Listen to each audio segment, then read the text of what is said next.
नमस्कार दोस्तों, ओम नमः शिवाय। स्वागत है आप सभी का इस नए वीडियो में। ओम नमः शिवाय, जय श्री शिवाय, नमस्तुभ्यम, हर हर महादेव। आषाढ़ मास की नवरात्रि पर विनायक चतुर्थी का बहुत ही छोटा दुर्लभ सा यह उपाय सभी माताओं को अवश्य रूप से करना चाहिए। क्यों? क्योंकि नवरात्रि का समय चल रहा है और विनायक चतुर्थी जो कि भगवान गणेश जी को समर्पित होती है, विनायक चतुर्थी अर्थात गणेश जी की चतुर्थी तिथि का दिन है। और इस दिन सभी माताओं को विशेष तौर पे अपने बच्चों के लिए उपाय यह 3 महाउपाय अवश्य रूप से करना चाहिए। क्यों? क्योंकि बच्चों के ऊपर भगवान गणेश जी की विशेष रूप से अनुकंपा कृपा बरसती है।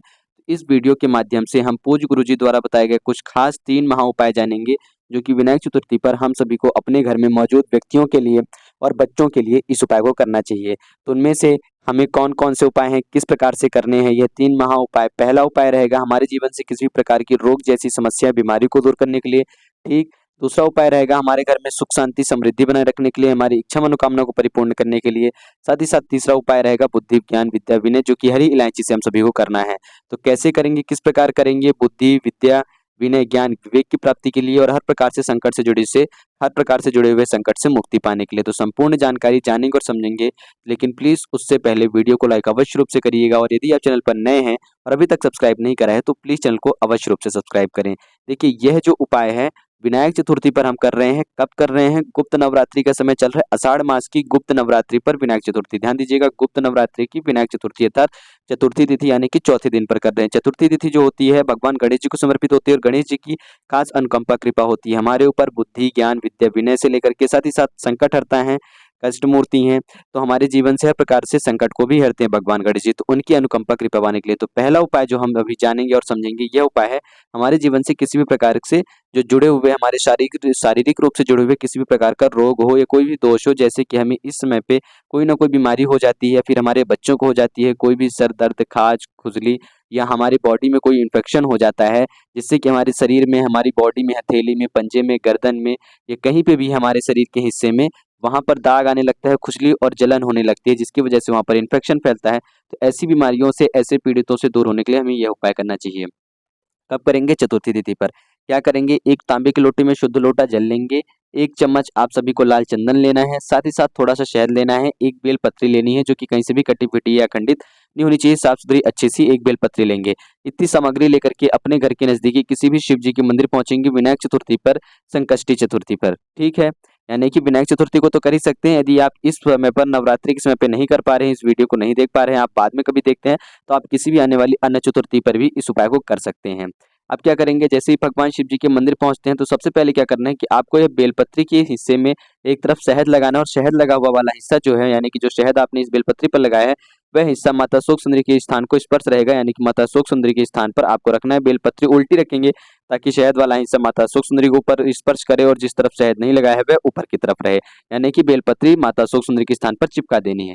चिपका दिया। अब ये जो आपके पास लाल चंदन है, इस लाल वाले चंदन को आपको इस जल के पात्र में मिला लेना है। 1 लोटा शुद्ध जल लाल चंदन मिश्रित तैयार हो गया है। इस लाल चंदन वाले जल से आप भगवान शिव जी की शिवलिंग का अभिषेक करेंगे। ओम गम गणपते नमः, यानी कि ओम गम गणपते नमः।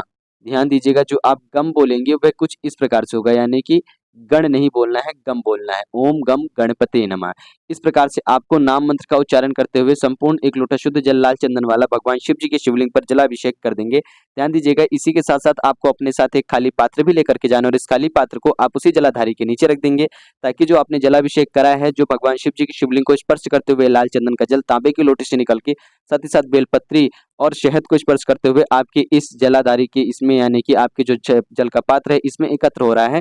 इस इकट्ठे किए हुए जल को आपको अपनी हथेली में लेना है, भगवान शिव जी से प्रार्थना याचना करनी है। औषधि के रूप में आप उनसे यह कहेंगे, हे प्रभु, हे भगवान, हे महादेव, हे कष्टहर्ता, हे विघ्न विनायक, हे भगवान श्री गणेश, मेरे बच्चों के जीवन से, उनके जीवन से हर प्रकार से कष्ट को, बाधाओं को, विघ्नों को, समस्याओं को दूर करें। या फिर अपने पति या फिर अपने भाई के लिए कर रहे हैं, तो उनके लिए भी प्रार्थना याचना करते हुए आप कहेंगे कि उनके जीवन से हर प्रकार से रोग, द्वेष, कष्ट, बाधाओं को दूर करें, ताकि वे अपने कार्य को अच्छे रूप से आपकी अनुकंपा, कृपा और आपके आशीर्वाद से अपने जीवन के हर कार्य को सफलतापूर्वक परिपूर्ण कर सकें।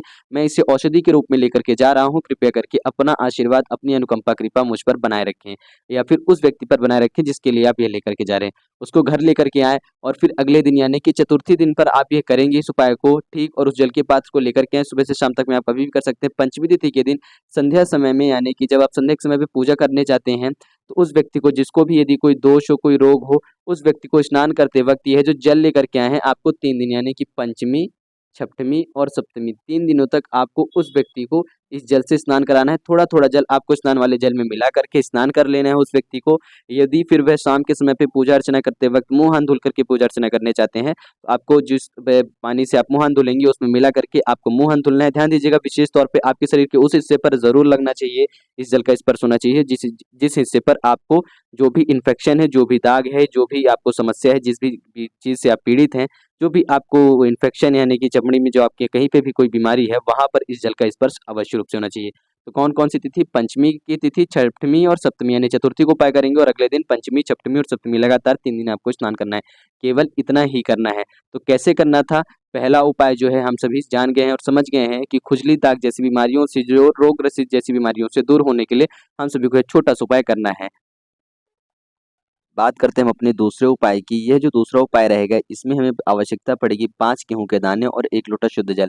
जैसा कि हमने पहले कहा था कि हम दूसरा उपाय जो करेंगे, इस वीडियो में 3 उपाय जाएँगे। दूसरा उपाय गेहूँ के दाने का रहेगा, तो दूसरा उपाय है गणेश जी को समर्पित होता है, विनायक चतुर्थी पर कर रहे हैं।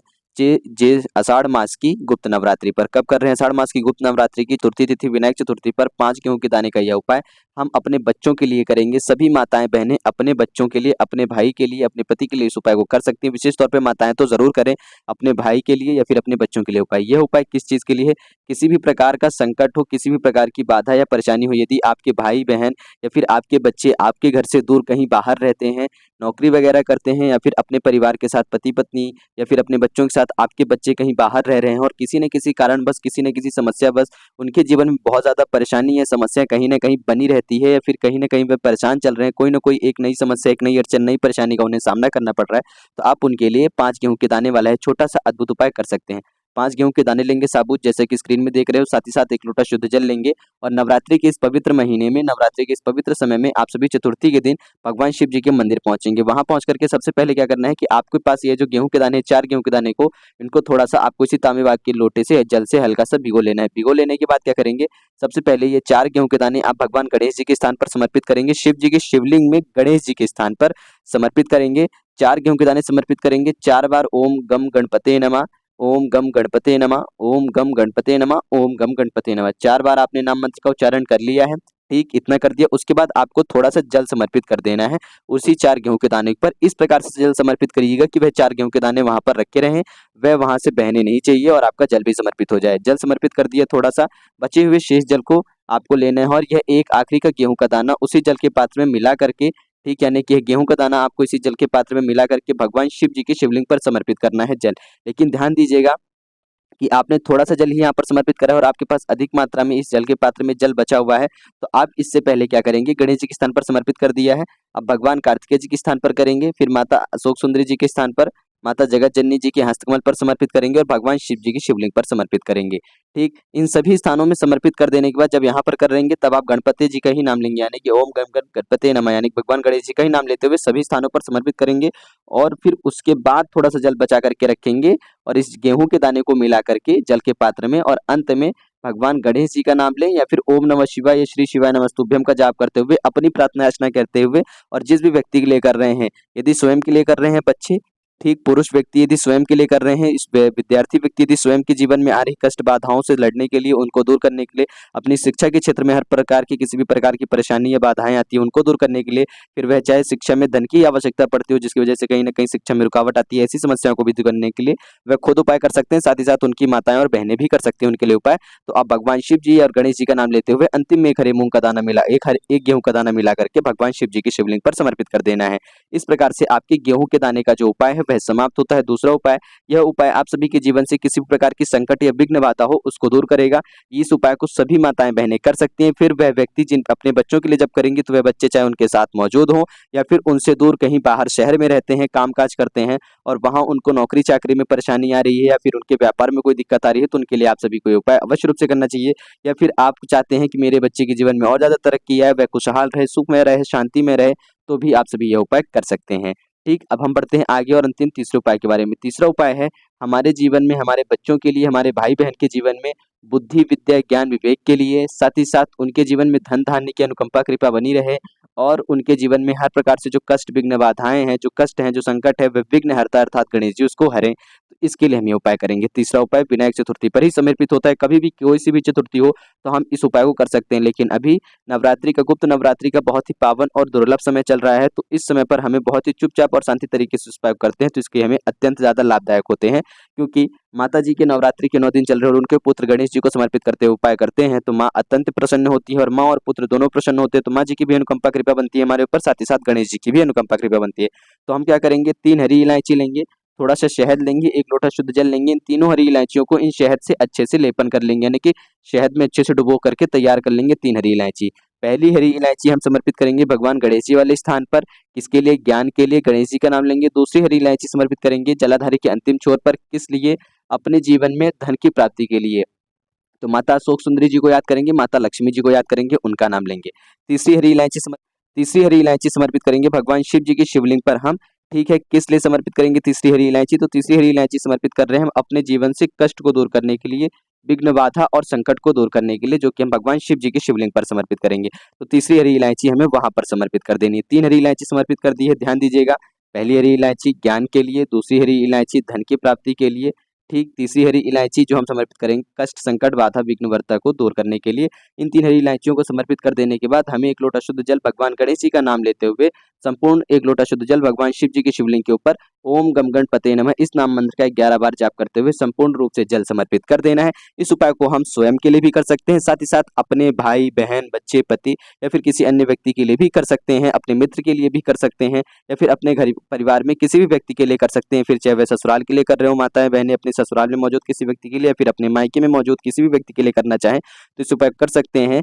उसके जीवन में बुद्धि, विनय, विद्या, ज्ञान, विवेक की प्राप्ति हो, धन की प्राप्ति हो, साथ ही साथ संकट, विघ्न, बाधा दूर हो। स्वयं के लिए भी कर सकते हैं, खास तौर पे व्यापारी व्यक्ति भी इस उपाय कर सकते हैं और बच्चे स्वयं भी कर सकते हैं। लेकिन माताएं यदि अपने बच्चों और भाई को लिए करती हैं तो यह उपाय बहुत ज्यादा लाभदायक होता है। सबसे ज्यादा यह उपाय का फलदायक तब होता है जब कोई भी माँ या कोई भी बहन अपने बच्चे के लिए या फिर अपने भाई के लिए इस उपाय को करती है।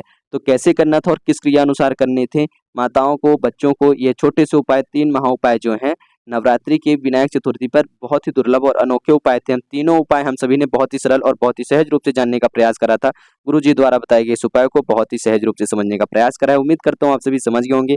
यदि कुछ प्रश्न हो तो अवश्य पूछिएगा। जय श्री शिवाय, नमस्तुभ्यम, हर हर महादेव, ओम नमः शिवाय।